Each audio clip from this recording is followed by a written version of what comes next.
কই সবাই? আমাকে দেখা যাচ্ছে, শোনা যাচ্ছে ঠিক মতো?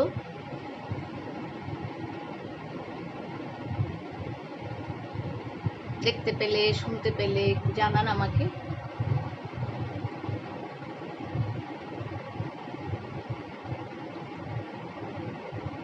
সাইফুল ভাই, ওয়ালাইকুম আসসালাম ওয়া রাহমাতুল্লাহি ওয়া বারাকাতুহু।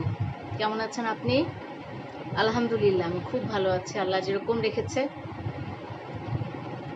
ভালো আছি।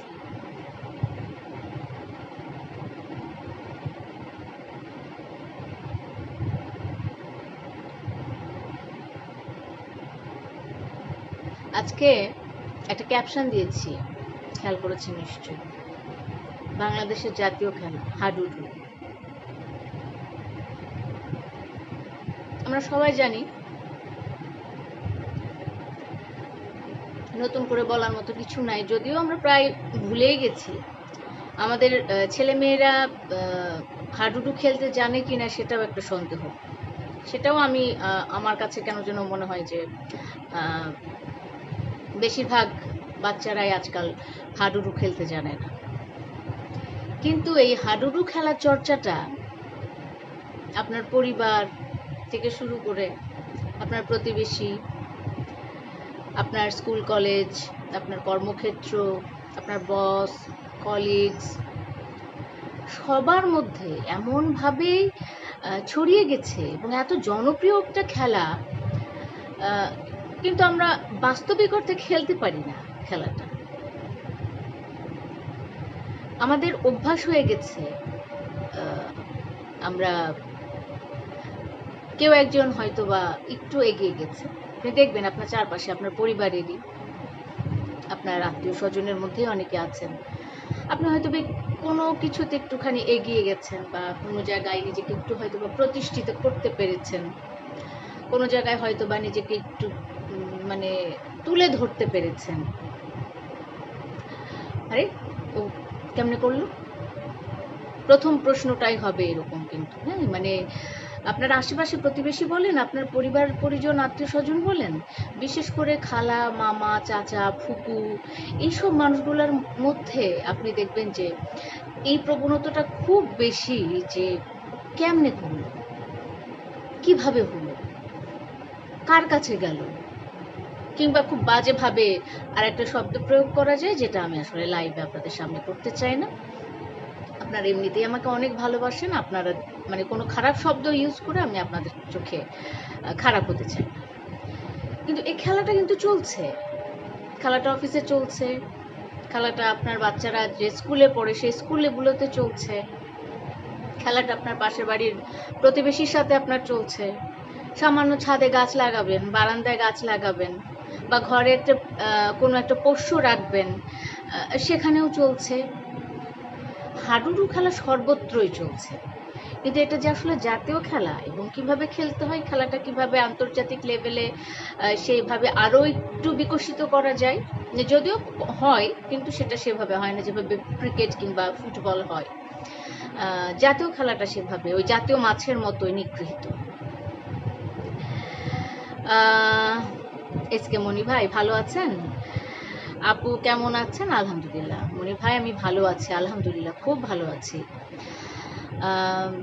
পেছনের টেনে ধরার প্রবণতাটাই বেশি। অবশ্যই অবশ্যই আপনি যতই চেষ্টা করেন না কেন, আপনি হয়তোবা নিজের যোগ্যতায় একটা কাজ করার চেষ্টা করছেন, কোনো একটা কিছু দাঁড় করানোর চেষ্টা করছেন, হয়তোবা নিজে থেকে নিজের উদ্যোগে কোনো একটা চাকরি পেলেন না, আপনি একটা নিজের উদ্যোগে কোনো একটা ব্যবসা দাঁড় করানোর চেষ্টা করছেন, আপনার আশপাশে কত সমালোচনা করার মানুষ যে দাঁড়িয়ে যাবে, এবং আপনার এই কাজগুলোতে যে কি পরিমাণ প্রতিবন্ধকতা তারা তৈরি করবে, এটা তো অবশ্যই প্রত্যেকের অভিজ্ঞতা আছে, শুধু আমার অভিজ্ঞতার কথা আমি বলছি না, অনেকের অভিজ্ঞতা আছে এই এই এই বিষয়টিতে নিশ্চয়ই। এই মানুষগুলোর কাছ থেকে আসলে উদ্ধার পাবো কিভাবে? আপনাদের জানা আছে কারো যে এই মানুষগুলোর কাছ থেকে আসলে উদ্ধার কিভাবে পাওয়া যায়? আছে কেউ বলতে পারবেন যে আপা ইগনোর করেন, ইগনোর আসলে কতক্ষণ করা যায়? কতক্ষণ, মানে কতক্ষণ আপনি ইগনোর করবেন তাদেরকে? তাদেরকে কতক্ষণ ভাববেন যে না এরা নাই, এরা অস্তিত্বহীন? কতক্ষণ ভাববেন আপনি বলেন তো? আছে,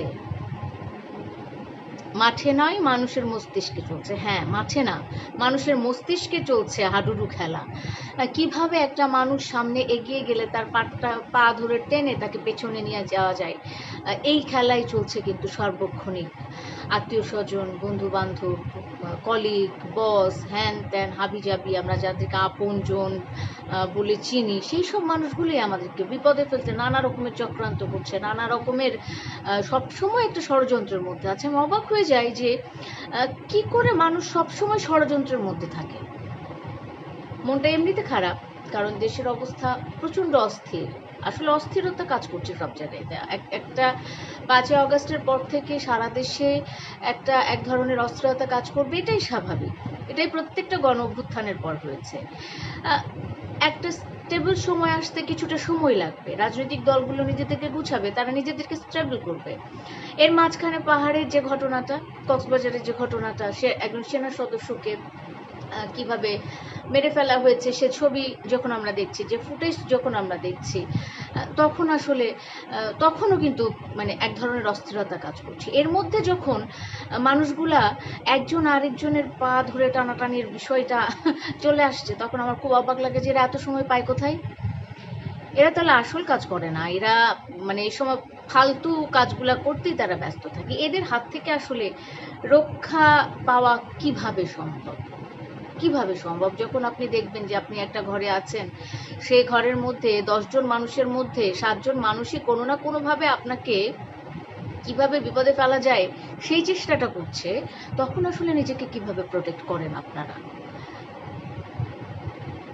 সাইফুল ভাই লিখছেন, আমার মতে এড়িয়ে চলতে হবে, শুনেও না শোনার মতো করে চলতে হবে, যতটা নিজেকে রক্ষা করা যায়। হ্যাঁ, আমরা তো সেটাই করি। আসলে তো আমরা তো সেটাই করি। কারণ আমরা তো মারামারি করতে পারবো না। আমরা তো কারো চুল ছিঁড়াছিঁড়ি করতে পারবো না। সেরকম হয়তোবা শিক্ষাও আমাদের নাই। সেরকম হয়তোবা সময়, ধৈর্যও আমাদের নাই। আমি সোশ্যাল মিডিয়াতেই মাঝে মধ্যে কিছু মানুষকে দেখি। এখন আসি আসল কথায়, মোদ্দা কথায়। সোশ্যাল মিডিয়াতেই কিছু মানুষকে দেখি যারা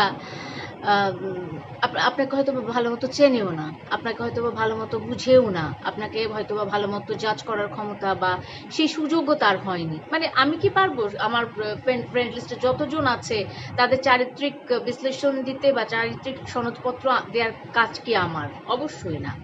কিন্তু আমি দেখেছি এরকম সোশ্যাল মিডিয়াতে অনেক মানুষ আছে যারা আমাকে চেনে না পর্যন্ত, তারা হুট করে এসে নানা রকমের মন্তব্য, নানা রকমের কমেন্ট করে বসে থাকে, যেটার উত্তর আসলে দিব না ভেবেও তারপর মনে হয় যে না এটা উত্তর দেওয়া উচিত, নাহলে তো 8-5 জন আছে যারা, তারা তো সত্যি ভাবতে শুরু করবে। এরকম হয়, মানে এই ধরনের সাইবার বুলিং এরও আমরা শিকার হই। এটাও কিন্তু এক ধরনের হাডুডু খেলাই। মানে আপনি কেন কথা বলতে পারছেন, আপনি কেন কথা বলছেন, আপনি কথা কম বলবেন, এমন একটা কমেন্ট করে বসবে যে সে কমেন্টটার উত্তর আপনি না পারবেন দিতে, না পারবেন সহ্য করতে, না পারবেন গিলতে। তখন আপনাকে কিছু না কিছু তো করতে হবে, কিছু না কিছু তো বলতে হবে। ফ্রেমিংটা পরে দিয়ে দিন, ক্যামেরা ফ্রেমিংটা পরে দিয়ে দিন, মানে আমি বুঝলাম না আহমেদ মুশতাক, আমি বুঝতে পারিনি ভাই, একটু বুঝিয়ে বলেন। মুশতাক একটু বুঝিয়ে বলো, আহমেদ মুশতাক বুঝতে পেরেছে, একটু বুঝিয়ে বলো ভাই। আচ্ছা, মোহাম্মদ আব্দুল সালাম, যুক্তি দিয়ে চেষ্টা করা। হ্যাঁ, যুক্তি দিয়ে চেষ্টা করা, সেটা তো আপনি যুক্তি তো তাকে দিবেন যে মানুষটা ধরেন আপনার যুক্তিটা নিবে, কিন্তু যে ইন্টেনশনালি আপনাকে বিরক্ত করবে ভাবছেন, সেই মানুষটাকে আপনি কি করবেন? চলার পথে হয়তো প্রত্যেক দিন তার মুখটা আমাকে দেখতে হচ্ছে, তখন কি হবে? মামাতো বোনের কথা অনেক সুন্দর লাগছে। আজকে আমার খোরশেদ আলম ভাই নাই। খোরশেদ আলম ভাই বলছিলেন যে 1 কাপ চাও জোটে না, সেখানে আমি থেকে কি করব। তো আমি চা নিয়েই বসেছিলাম আজকে, যে খোরশেদ আলম ভাইকে দেখিয়ে আমি চা খাবো। আমার অফিসে যাওয়ারও সময় হয়েছে, কিন্তু খোরশেদ আলম ভাই আজকে এখন পর্যন্ত উনি আমার লাইভে আসতে পারেন নাই। নিশ্চয়ই পরে দেখবেন, এবং তখন আমাকে দেখা যাবে যে কোনো না কোনো একটা কমেন্ট করে বসে থাকবেন। এই হলো অবস্থা। দেশের অবস্থা আসলে ভালো নাই, দেশের অবস্থা খুব অস্থির। এই অস্থিরতার মধ্যে আমরা দেখছি প্রায় অনেক দিন থেকেই পোশাক শিল্পের সাথে যারা জড়িত তারা এক ধরনের আন্দোলনে আছে, প্রায় মাসখানেক থেকে তারা আন্দোলনে আছে, তাদের আন্দোলনের কোনো সুরাহা হচ্ছে না। এই যে আমরা সংস্কার সংস্কার সংস্কার সংস্কার সংস্কার বলতে বলতে প্রত্যেকদিন মুখে ফেনা তুলে ফেলি টক শোগুলোতে, আসলে সংস্কারের হচ্ছেটা কি? টেলিভিশনে তো অনেক কথা বলা যায় না, কিংবা টেলিভিশনের মালিক তো আমি না, টেলিভিশনের মালিক তো আমি না, কিন্তু আমার এই ছোট্ট পেজটার তো মালিক আমি এখানে তো আপনাদেরকে একটা প্রশ্ন করতে পারি, আসলে সংস্কারটা হচ্ছে কোথায়? পুলিশে হয়েছে সংস্কার? আইন শৃঙ্খলা ফিরেছে দেশে? তাইলে একটা সেনা সদস্যকে কি করে মানুষজন পিটিয়ে মেরে ফেলতে পারে, যাদের হাতে আমাদের নিরাপত্তা দেওয়া হয়েছে? দ্রব্যমূল্য নিয়ন্ত্রণে এসেছে, কিংবা কর্মসংস্থানের যে বিষয়গুলো ছিল, বেকার সমস্যা, হ্যান ত্যান হাবিজাবি যেগুলো নিয়ে আসলে এত তোলপাড়, সেগুলোর কি কোনো হয়েছে, সুরাহা হয়েছে? মানে বলা হচ্ছে সংস্কার শেষ করে প্রায় 1.5 বছর লাগবে একটা নির্বাচন দিতে। নির্বাচন মানে হচ্ছে একটা রাজনৈতিক দলের হাতে ক্ষমতা দিয়ে দেওয়া। রাজনৈতিক দল কেমন দেশ চালায় সেটা তো আমরা দেখেছি বলেই না আমরা এ ধরনের একটা সরকারের উপরে আস্থা নিয়ে বসে আছি, কিন্তু সেই আস্থার দামটা আমরা আসলে কতটুকু পাচ্ছি? আমরা কি যা যা চেয়েছিলাম, যা যা চাচ্ছিলাম, তাই কি পাচ্ছি? আসলেও কি পাচ্ছি তাই? এই প্রশ্নগুলো কিন্তু থেকেই যায়। একে তো চারিদিকে আচ্ছা, ক্যামেরা ফ্রেমিং পরে দেখে নিয়েন, ক্যামেরা সেটিং এর কথা বলছি। ওকে ভাই, বুঝতে পেরেছি। আমি খুব আনাড়ি ভাই, টেকনোলজি ব্যাপারে আমি খুবই আনাড়ি, এবং আমার ছেলেই মূলত আমার এই বিষয়গুলো একটু দেখাশোনা করে, যেহেতু সে ক্যামেরা ভয় পায়, ক্যামেরা মানে ফ্রেন্ডলি না, কেউ দেখে ফেলবে ওকে, এ কারণে সে ক্যামেরার সামনে থাকতে চায় না। ও এটা কি করে দিয়ে গেছে, ঠিক করে দিয়ে গেছে, আমি এখান থেকে বসে বসে কথা বলছি আপনাদের সাথে। আসলে হয়েছে কি যে আমাদের মানে সোশ্যাল যে আমাদের যে সমাজ কাঠামো বা সামাজিক যে বিষয়গুলো আছে না, সেগুলো খুব নড়বড়ে হয়ে গেছে। আমাদের সামাজিক যে সম্পর্কগুলো আছে সেগুলো খুব নড়বড়ে হয়ে গেছে। আমরা এ ঘরে থাকি, পাশের বাড়ির প্রতিবেশী, তার খবর জানি না, সেও আমার খবর রাখে না। এমন না যে সে আমার খবর রাখে আমি তার খবর রাখি না, তা নয়, কিন্তু আমিও তার খবর যেমন রাখতে পারি না, সেও আমার খবর রাখে না। তো কাজে এই যে একটা বন্ধনের জায়গাটা আস্তে আস্তে আস্তে আস্তে ক্ষীণ থেকে ক্ষীণতর হয়ে যাচ্ছে। এর ফলে হয় কি, বেশিরভাগ আমার বাচ্চাদের বয়সী যেসব ছেলে মেয়েগুলোকে আমি দেখছি খুব কাছ থেকে দেখছি, তারা আসলে এদেশে আর থাকতে চায় না, তারা এখান থেকে চলে যেতে চায়। এই জন্য আমি শুধু রিয়াকশন দেই যেন উত্তর দেওয়ার প্রয়োজন না হয়, শুধু ভালো ছাত্রের মতো শুনছি আর শিখছি। রশিদ শিমুল রিয়াকশন দেয় না, শুধু ভালো ছাত্রের মতো শুনছি আর শিখছি। আল্লাহ রে, আমার কাছ থেকে কে কি শিখে রে ভাই? আমার কাছ থেকে শেখার কিছুই নাই, আমি নিজেই শিখি, এবং যেসব বিষয়গুলো খুবই অবোধগম্য, আমি বুঝতেই পারি না, সেগুলো একদম চুপ করে যায়, সেগুলো নিয়ে কোনো রকমের কথাই বলি না, একদম চুপ করে যায়। আমার আমি যাকে খুব পছন্দ করি উপস্থাপনা জগতে, সঞ্চালকদের জগতে, তাকে একদিন জিজ্ঞেস করেছিলাম যে আমি প্রশ্ন তো ভালো করছি, খুব প্রশ্ন সুন্দর করছি, আমি কিছু কিছু ক্ষেত্রে দেখা যায় আমি তার থেকেও বড় কঠিন প্রশ্ন করছি, কিন্তু আমার ভিউ হয় না, আপনার কেন এত ভিউ হয়? আমি সরাসরি তাকে প্রশ্নটা করেছি। উনি আমাকে বলছে যে শোনো, পরামর্শ দিই, বড় ভাই হিসেবে দুটো পরামর্শ দিয়ে দিই, যেটা হলো যে প্রশ্নের উত্তর জানো না সে প্রশ্ন কখনোই করতে যাবা না, চুপ থাকবা। আর যে প্রশ্ন এমন হয়ে গেছে যে এমন একটা প্রসঙ্গ চলে এসছে, যে প্রসঙ্গটা সম্পর্কে তোমার কোনো কিছু জানা নাই, তুমি একদম চুপ করে যাবা, কিন্তু বুঝতে দিবা না যে তুমি সেই জিনিসটা জানো না। মানে কি, যে আমি জানি না, এটাও আমি কনফিডেন্টলি তাকে মানুষকে বুঝাবো যে আমি জানি না। এই যে প্রত্যেকদিন টক শোতে যে বসি, মানুষ ভাবে যে কত কিছু জেনে বুঝে এ মানুষগুলো হয়তো বা টক শোতে বুঝে, আর কারো কথা আমি জানি না, তবে আমি কিছুই জানি না, আমার জানার পরিধি খুব কম। আমি যতটুকু টেলিভিশনে দেখি, আমি যতটুকু খবরে দেখি, আমি যতটুকু স্ক্রলে দেখি, এগুলাই আমার জানার সোর্স। এর বাইরে যে সবাই বই পড়ে, সবাই সবসময় জ্ঞান চর্চা করে, এ ধরনের সময় আমি পাই না। কারণ আমি বাড়ির প্রত্যেকটা কাজ উঠিয়ে বাচ্চার দেখাশোনা করে তারপরে আবার কাজ করতে যাওয়া, 2-3টা চাকরি করা, ইটস টু টাফ আসলে অনেক সময় নিয়ে বই টই পড়া। তো আমিও কিছু জানি না ভাই, আমার কাছ থেকে শেখার কিচ্ছু নাই। ওকে, এখনো তারা বলছে করবে সংস্কার, তবে কবে নাগাদ আপা জানেন? মোহাম্মদ আব্দুল সালাম। আসলে আমরাও জানি না, এক একজন এক একটা বলছে। সংস্কার মানে সংস্কার করতে হলে প্রায়ই একটা প্রশ্ন করি যে সংস্কার পর্যন্ত কি নির্বাচনের জন্য অপেক্ষা করতে হবে? এই প্রশ্নটা আমি প্রায়ই করি। আমি এই প্রশ্নে যতদিন আমি আমার কোনো একটা প্রশ্নের সুনির্দিষ্ট উত্তর পাই না, ততদিন পর্যন্ত আমি কিন্তু সেই প্রশ্নটা করতে থাকি। মানুষ ভাবে কি রে, একঘেয়ে প্রশ্নই কেন করছে, প্রত্যেকদিন কেন এই প্রশ্নটা করছে? কারণ এই প্রশ্নটার উত্তর আমি পাচ্ছি না, কারো কাছে পাচ্ছি না, না বিএনপির কাছে পাচ্ছি না, এখন তো আওয়ামী লীগ নাই, না বাম দলের কারো কাছে পাচ্ছি না, জামাতের কারো কাছে পাচ্ছি না, বৈষম্য বিরোধী ছাত্র আন্দোলনের কারো কাছে পাচ্ছি না, উপদেষ্টাদের কাছ থেকে পাচ্ছি না, কমিশনারদের কাছ থেকে পাচ্ছি, কারো কাছ থেকে পাচ্ছি না যে আসলে সংস্কার কতদিনে শেষ হবে, কিংবা আপনারা কোন কোন জায়গায় সংস্কার করতে চান। 6টা কমিশনের সংস্কার করতে চান, ভালো কথা, কিন্তু সেটা কিভাবে করতে চান? এই প্রশ্ন উত্তর যতদিন আমি না পাবো যে সংস্কারের পরেই কি নির্বাচন হবে, না সংস্কার এবং নির্বাচন পাশাপাশি চলতে পারে, নির্বাচনের প্রস্তুতি, এই প্রশ্নের উত্তর যতদিন আমি না পাবো, আমি এই প্রশ্ন করেই যাব। যে যাই বলুক না কেন, যে আপা কেন প্রতিদিন এই প্রশ্নটা করে, আমি এই প্রশ্নটা করেই যাব।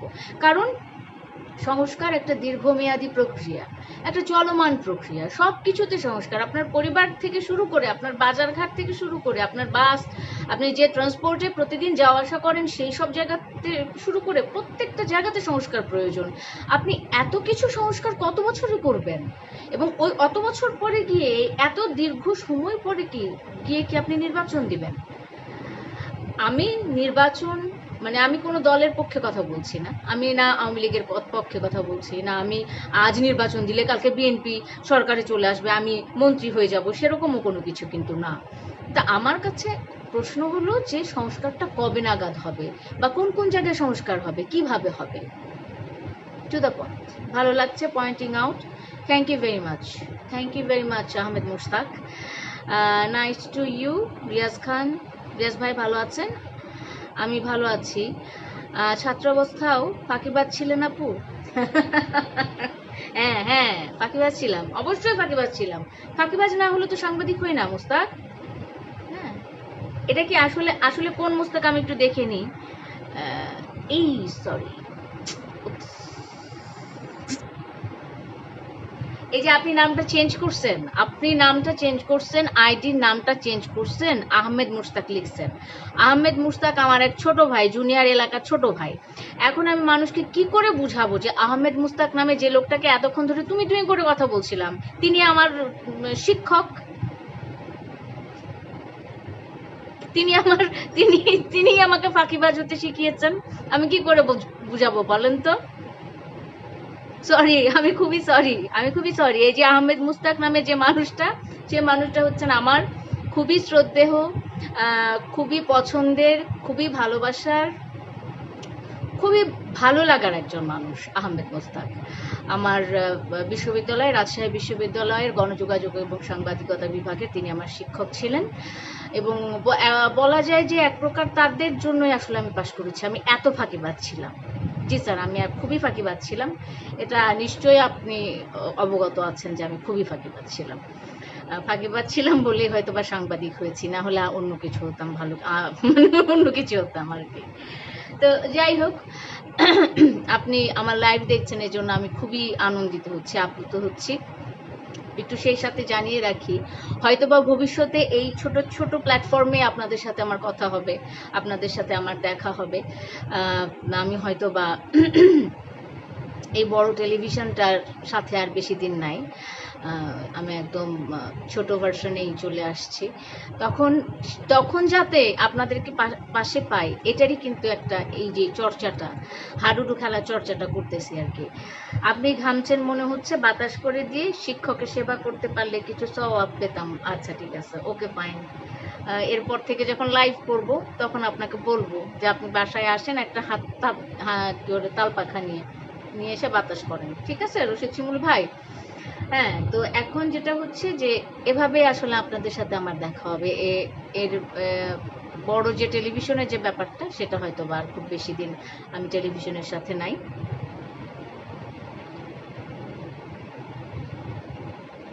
কারণ টেলিভিশনের উপর থেকে আমি ভরসা হারিয়ে ফেলেছি। শ্রদ্ধা সম্মান, এই যে আমার স্যার আছেন আমার সাথে, যে স্বপ্ন বা যে ভালো লাগা থেকে একজন মানুষ সাংবাদিক হতে আসে, তিনি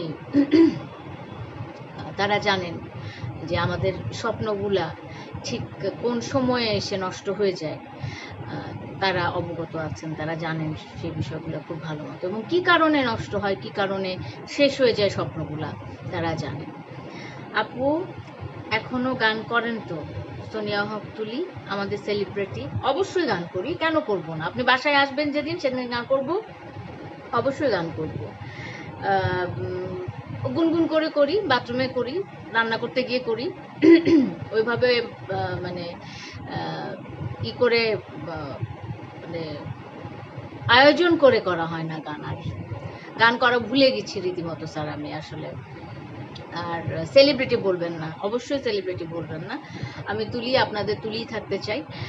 সেলিব্রিটি আমি কখনোই ছিলাম না, কখনো হতেও পারিনি।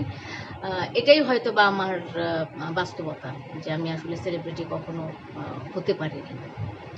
আর আপনি যে আছেন, মনে রেখেছেন যে আমি একসময় গান গাইতাম, এটাও আমার খুব ভালো লাগছে জেনে। আনিসুল আশিকিন, হ্যালো আপু। হাই আনিসুল।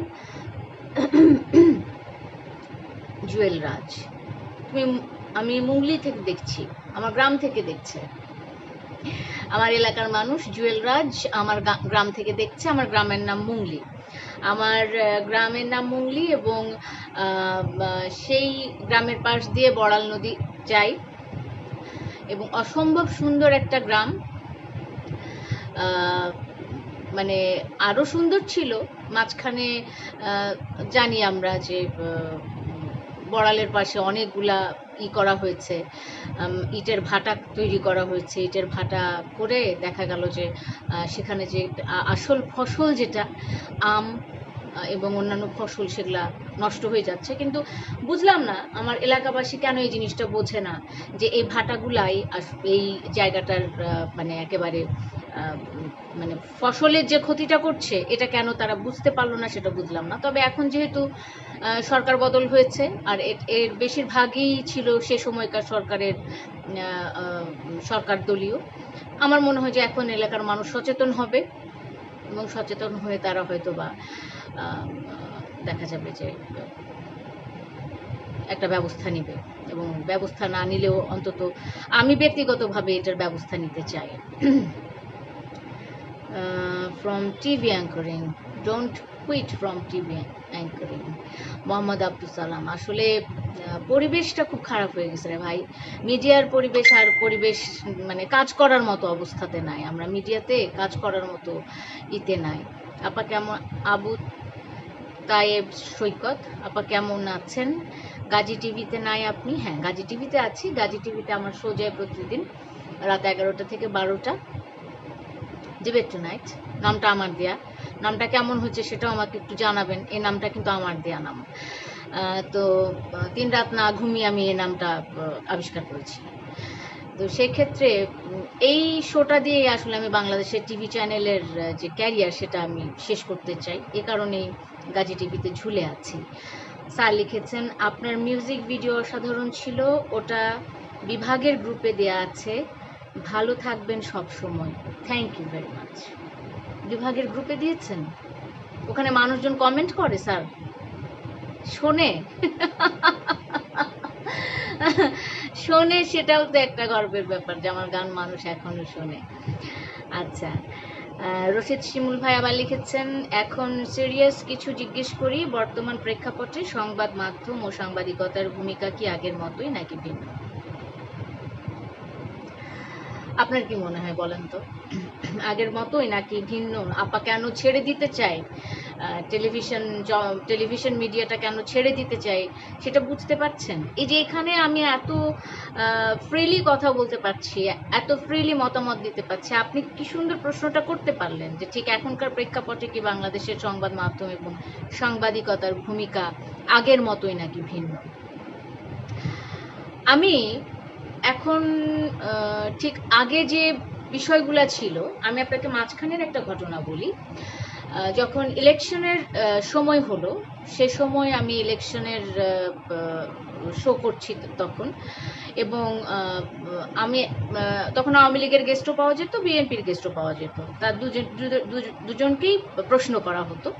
তা আমি এক পর্যায়ে গিয়ে এক সাংবাদিক ভাইকে কিন্তু আমি কিন্তু কোনো রাজনৈতিক দলের নেতাকে প্রশ্নটা করি নাই, আমি শুধু তাকে জিজ্ঞেস করেছি, আচ্ছা গত 15 বছর ধরে কি বিএনপিকে দেওয়া হয়েছে, রাজনীতির মাঠে থাকতে দেওয়া হয়েছে, নাকি তাদেরকে পুরোপুরি কোণঠাসা করে রাখা হয়েছিল? এই কথাটা বললাম, উনি খুব অস্বস্তি ভরে কিছু উত্তর দিলেন, গদবাদা কিছু উত্তর দিলেন। আমি কিন্তু প্রশ্নটা একেবারেই ওপেন মাইন্ডে করেছি যে আসলে বিএনপি কি রাজনীতি করতে পেরেছে? রাজনীতি করতে গেলে তাদের অভিযোগ থাকতো যে হয়রানিমূলক মামলা দেয়া হচ্ছে, তারপর গায়েবী মামলা দেয়া হচ্ছে, তারপরে একজন মানুষের বিরুদ্ধে শয়ে শয়ে মামলা, তাকে বাড়িতে ঘুমাতে দেওয়া হয় না, এই যে বিষয়গুলো আছে, এটা কি করা হয়েছে কিনা? ঠিক পরদিনই আমি সেই টেলিভিশনের নাম আমি বলতে চাই না, কিন্তু পরদিনই আমি দেখলাম যে সেখানকার যিনি বস, তিনি ডেকে পাঠালেন আমাকে এবং আমাকে বললেন যে আপনি একটু সংযত হয়ে কথা বলেন, কারণ এগুলা ডিজিএফআইরা দেখে। হ্যাঁ, তো তখন আমি আর আসলে চুপ খেয়ে গেলাম, কোনো রকমের কথা বললাম না, আমি আমার মতো থাকলাম। এখন যেটা আছে, এখন আমি সরাসরি কোনো গোয়েন্দা সংস্থার ভয়ে নাই, এখন আমি সরাসরি আওয়ামী লীগের ভয়ে নাই, আমি এখন সরাসরি জামাত কিছু করবে সেই ভয়ে নাই। আমি হয়তো বা বলতে পারছি, কিন্তু ওই যে একটা সেলফ সেন্সরশিপের যে একটা প্রবণতা আমাদের ভেতরে ছিল, সেটা আমাদের থেকে গেছে, এখন পর্যন্ত থেকে গেছে। এখন পর্যন্ত কথা বলতে গিয়ে নিজেকেই মানে নিজে নিয়ন্ত্রণ করে ফেলি যে কতটুকু বলবো কতটুকু বলবো না। এটা কিন্তু এখন আরোপ করা হচ্ছে না, আরোপ কিন্তু করা হচ্ছে না, কিন্তু আমরা এটা তো অভ্যস্ত হয়ে গেছি। ঠিক আছে,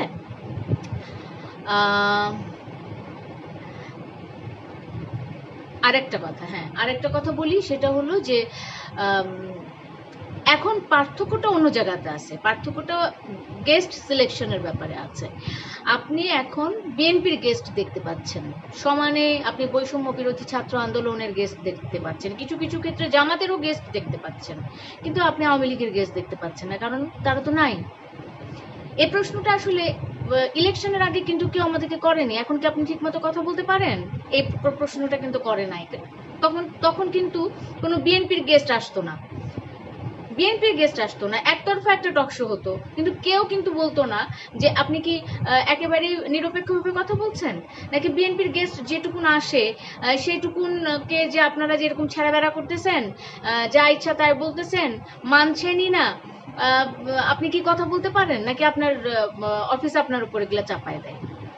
আপনাদের হয়তো বা এখন পার্থক্যটা ওই জায়গাতে হচ্ছে যে এখন আপনারা আওয়ামী লীগের যে পরিচিত মুখগুলা ছিল যারা টক শো করতো তাদেরকে দেখতে পাচ্ছেন না, বিএনপির গেস্ট দেখছেন, তার অনুপস্থিতিতে, আওয়ামী লীগের অনুপস্থিতিতে দেখা যাচ্ছে হয়তো বা বৈষম্য বিরোধী ছাত্র আন্দোলনের কোনো একজন আসছে, কিংবা কোনো একজন হয়তো বা সাংবাদিক আসছে, মানে কোটাগুলা পূরণ করা হচ্ছে কোনো না কোনোভাবে, কিন্তু ওই মতাদর্শের কাউকে আমরা খুঁজে পাচ্ছি না। এটা একদম ফ্র্যাঙ্কলি বলি, অনেস্টলি বলি। হ্যাঁ, কিন্তু একটা সময় যেমন ছিল যে কোনো একটা কথা বললে পরেই, মানে মতের বিরুদ্ধে গিয়ে কথা বললে পরেই আমার গলা আটকে ধরার যে প্রবণতা ছিল, সেই জায়গাটা থেকে কিছুটা হলেও আমরা বের হয়ে এসেছি, চেষ্টা করছি বের হয়ে আসার।